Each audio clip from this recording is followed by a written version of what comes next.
All welcome to one more sweet video. ఇదేంటో తెలుసా? చాలామందికి తెలిసే ఉండొచ్చు. ఇది కందదుంప. యాక్చువల్లీ కార్తీక మాసంలో కంద బచ్చలి పచ్చడి కంపల్సరీ పెడతారు. అది వనభోజనాల్లో అన్నమాట. మా చిన్నప్పుడు చాలా ఫ్రీక్వెంట్గా మేము వినేవాళ్ళం కంద తినాలి కార్తీక మాసంలో అని చెప్పి. సో అలా మార్కెట్కి వెళ్ళేసరికి ఇది కనిపించింది. ఎలా వండాలో కూడా తెలీదు. బట్ మోసుకొచ్చేసాను. తీసుకొచ్చిన తర్వాత చాలా రీసెర్చ్ చేసి దీన్ని వండడం స్టార్ట్ చేశాను. యాక్చువల్లీ కందదుంప మనం కట్ చేసేటప్పుడు చేతులు దురద పుడతాయట.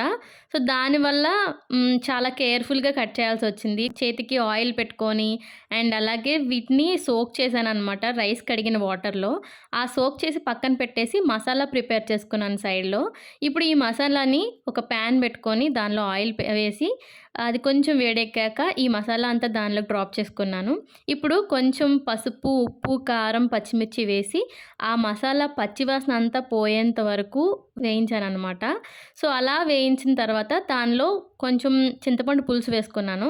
ఈ పులుసు కూడా దాంతో కలిసి మరిగినప్పుడు ఈ సోక్ చేసుకున్న పీసెస్ని స్ట్రెయిన్ చేసుకొని పక్కన పెట్టుకున్నాను.